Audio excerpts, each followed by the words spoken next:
అందరికీ నమస్కారం. Welcome back to my YouTube channel Dhanalakshmi spiritual blogs. ఈరోజు మీ ముందుకు ఒక ఇంట్రెస్టింగ్ టాపిక్తో అయితే వచ్చాను. అసలు రాముడు చనిపోయాడని మీకు తెలుసా? రామనవమి ఎందుకు జరుపుకుంటారో ప్రతి ఒక్కరికి తెలిసిన విషయం. కానీ రాముడు ఎలా ఈ లోకాన్ని వదిలిపెట్టి వెళ్ళాడో చాలామందికి తెలియకపోవచ్చు. లక్ష్మణుడు ఎలా చనిపోయాడు? హనుమంతుడిని మోసం చేసి రాముడు ఈ లోకాన్ని ఎందుకు వదిలిపెట్టి వెళ్ళిపోయాడు? హనుమాన్ ఇప్పుడు ఎక్కడున్నాడో తెలుసుకోవాలంటే ఈ వీడియో తప్పకుండా చివరి వరకు చూడండి.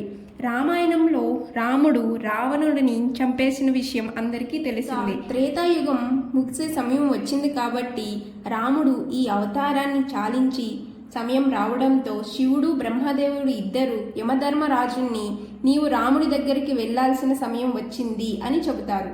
కానీ యమధర్మరాజు ఎంత ప్రయత్నించినా రాముడి దగ్గరికి కాదు కదా, కనీసం రాజ్యం దగ్గరకు కూడా రాలేడు.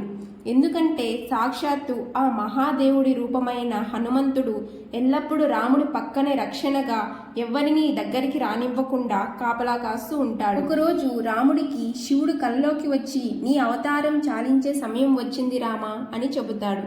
యముడు నీ రాజ్యం బయట ఎదురు చూస్తూ ఉన్నాడు, కానీ నీ ప్రాణానికి హనుమాన్ అడ్డుగా ఉన్నాడు అని శివయ్య చెబుతాడు. రాముడికి అంతా అర్థమయ్యి మరుసటి రోజు రాముడు సీత ఇచ్చిన తన ఉంగరాన్ని తీసుకొని ఒక రంధ్రంలోకి వేసి హనుమాన్ని పిలుస్తాడు. హనుమా, సీత ఇచ్చిన ఉంగరం పొరపాటున ఈ రంధ్రంలోకి పడిపోయింది, దయచేసి నువ్వు వెళ్ళి నా ఉంగరాన్ని కనిపెట్టి తీసుకొని రాగలవా అని అడగగా, ప్రభు ఇంతేనా, దీనికి మీరు నన్ను ఇంతలా అడగాలా, మీరు ఆజ్ఞాపిస్తే చాలు, నేను వెళ్ళి తీసుకొని వస్తాను అని చెప్పి వెళ్తాడు.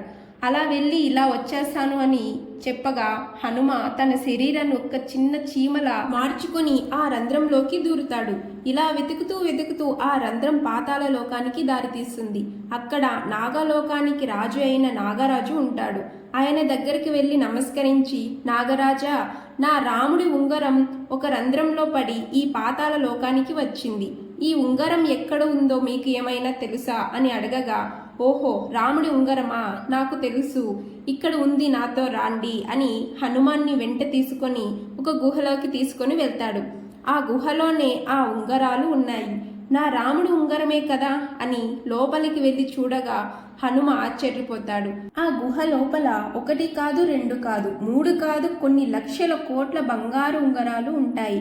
హనుమాన్ నవ్వుకొని, నాకు తెలియదా నా రాముడి ఉంగరం ఏదో అని వెతకడం మొదలు పెడతాడు. అయోధ్యలో హనుమంతుడు లేడు అని తెలుసుకొని ఇదే మంచి సమయం అని యముడు రాముడి దగ్గరికి వెళ్ళి, రామా, నీతో ఈరోజు ఏకాంతంగా చాలా ముఖ్యమైన విషయం మాట్లాడాలి.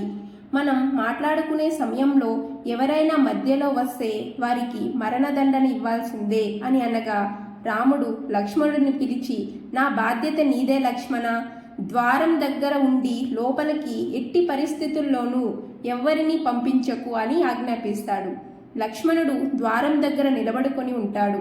లోపల యముడు రాముడితో ఇలా అంటాడు, స్వామి, శివుడు మరియు బ్రహ్మ ఆజ్ఞ వలన నేను ఇక్కడికి వచ్చాను.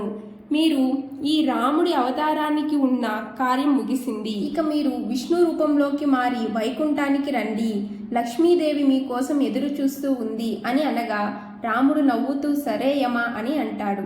ఆ సమయంలోనే మహాగోపిష్టి అయిన దుర్వాస మహర్షి రాముడితో మాట్లాడడానికి వస్తాడు. కానీ లక్ష్మణుడు, స్వామి, ఇక్కడ రాముల వారు ఏకాంతంగా ఉండాలి అనుకుంటున్నారు, మిమ్మల్ని ఇప్పుడు లోపలికి పంపలేను అని అనగా దుర్వాస కోపంతో, నేను ఇంత దూరం నుండి రాముడితో మాట్లాడడానికి వస్తే నన్ను లోపలికి పంపకుండా అడ్డుకుంటావా? ఇప్పుడు కానీ నన్ను లోపలికి పంపివ్వకపోతే అయోధ్య మొత్తాన్ని కాల్చి బూడిద చేస్తాను అని అంటాడు. లక్ష్మణుడికి ఏం చేయాలో అర్థం అవ్వక, ఇప్పుడు లోపలికి నేను వెళితే నాకు మాత్రమే మృత్యువు దండన కలుగుతుంది, లేదంటే దుర్వాస మహర్షి మొత్తం అయోధ్యాన్ని కాల్చివేస్తాడు అని ఆలోచించి అయోధ్య ప్రజలను కాపాడడం కోసం తన ప్రాణం కూడా లెక్క చేయకుండా లోపలికి వచ్చి దుర్వాస మహర్షి వచ్చారు అని చెబుతాడు. లక్ష్మణుడు లోపలికి రావడం చూసిన రాముడు బాధతో కుంగిపోతాడు. అయ్యో లక్ష్మణ, ఎంత పని చేశావు, నీకు తెలియదా లోపలికి వస్తే ఏం జరుగుతుందో అని, ఇప్పుడు నిన్ను ఎలా చంపాలి అని బాధపడుతూ ఉంటాడు.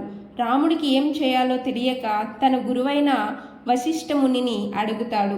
రామ, నువ్వు లక్ష్మణుని చంపనక్కర్లేదు. ఎప్పుడు నీ పక్కనే ఉండే లక్ష్మణుడు నీకు దూరంగా ఉంటే అది అతనికి మరణంతోనే సమానం. కాబట్టి లక్ష్మణుడిని రాజ్యం నుంచి బహిష్కరణ చేయి చాలు అని చెబుతాడు.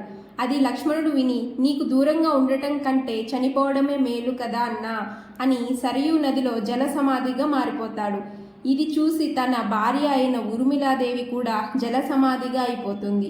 ఈ రెండు మరణాలు చూసి రాముడు బాధతో కుంగిపోతూ, నేను కూడా జల సమాధి అయిపోతాను అని సరియు నది తీరం దగ్గర నిలబడుకొని ఉంటాడు. ఇదే సమయంలో పాతాళ లోకంలో నుంచి హనుమంతుడు, ఏ ఉంగరం చూసినా నా రాముడి ఉంగరం లాగానే ఉంది అని వెతుకుతూ అలసిపోయి, ఓ నాగరాజా, ఏ ఉంగరం చూసినా రాముడి ఉంగరం లాగే ఉంది. అసలు ఇన్ని ఉంగరాలు ఇక్కడికి ఎలా వచ్చాయి అని అడుగుతాడు. అప్పుడు నాగరాజు ఇలా వివరిస్తాడు. త్రేతాయుగంలో విష్ణు రూపమైన రాముడు జన్మిస్తాడు. ఎప్పుడైతే ఒక బంగారు ఉంగరం పాతాళ లోకంలో పడుతుందో దాన్ని వెతుక్కుంటూ ఒక వానరం వస్తుంది. అప్పుడు భూమిపై ఉన్న రాముడు అస్తమిస్తాడు. దాంతో త్రేతాయుగం అంతా అవుతుంది. హనుమ ఇక్కడ ఇన్ని ఉంగరాలు ఉన్నాయి అంటే ఎన్నిసార్లు రాముడు అస్తమిస్తాడు అని త్రేతాయుగాలు ముగిస్తాయి అని అర్థం. జీవితం అంటే ఒక చక్రం. హనుమ ఒక చక్రం ముగిసింది అంటే ఇంకొక చోట ప్రారంభం అవుతుంది అని 4 యుగాలు మళ్ళీ ముగుస్తాయి. మళ్ళీ త్రేతాయుగం మొదలవుతుంది. రాముడు మళ్ళీ పుడతాడు, నువ్వు కూడా మళ్ళీ పుడతావు. ఇద్దరూ కలిసి మళ్ళీ రావణుడిని హతమారుస్తారు అని వాసుకి అంటాడు. హనుమంతుడు ఆశ్చర్యపోతాడు. అంతలోపు, అయ్యో, నా రాముడు ఇప్పుడు మరణిస్తాడు అని చేతికి దొరికిన ఉంగరాన్ని తీసుకొని వెంటనే అయోధ్యకి చేరుకుంటాడు. అయోధ్య మొత్తం వెతికినా కూడా రాముడు ఎక్కడా కనిపించడు. అలా గాలిలో ఎగురుతూ వెతుకుతూ ఉండగా సరియు నదిలో రాముడు జలసమాధి అయిపోతూ కనబడతాడు. వెంటనే అతివేగంతో కిందకి వచ్చేలోపు రాముడు హనుమంతుణ్ణి చూస్తూ నదిలోకి వెళ్ళిపోతాడు. ఇదంతా చూసి హనుమాన్ బాధతో గట్టిగా రామ ప్రభు అని ఏడుస్తాడు.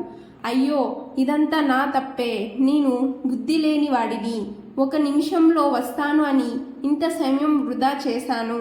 నా వల్లనే ఈరోజు మీరు నాకు దూరం అయిపోయారు అని బాధపడుతూ ఏడుస్తూ కుంగిపోతూ ఉంటాడు. అప్పటికే రాముడు విష్ణువు రూపంలోకి మారిపోయి ఉంటాడు. హనుమాన్ బాధని చూసి ప్రత్యక్షమై, హనుమాన్, ఇందులో నీ తప్పు ఏమీ లేదు. ఇదంతా జరగాల్సిందే. నువ్వు ఎంత చేసినా ఏం జరిగినా దానిని మార్చలేవు అని అంటాడు. ప్రభు, నేను కూడా మీతో పాటే మీ దగ్గరికి వస్తాను అని అనగా, లేదు హనుమ, నీలాంటి భక్తుడు ఈ భూమి మీద ఉండి ధర్మరక్షణ చేయాలి. నువ్వు ఎప్పటికీ చిరంజీవిగా ఉండి ప్రజల్ని కాపాడుతూ ఉండు అని అంటాడు. సరే ప్రభు, మీ ఆజ్ఞ అని హనుమాన్ ఆ ఉంగరాన్ని తన వేలికి తొడుగుకొని హిమాలయాలలో రామనామాన్ని జపిస్తూ ఉంటాడు. ఇప్పటికీ కూడా మన హనుమాన్ రామనామాన్ని ఎవరు జపించినా ఆయన అనుగ్రహాన్ని మనకి ఇస్తూ మనల్ని కాపాడుతూ ఉంటాడు.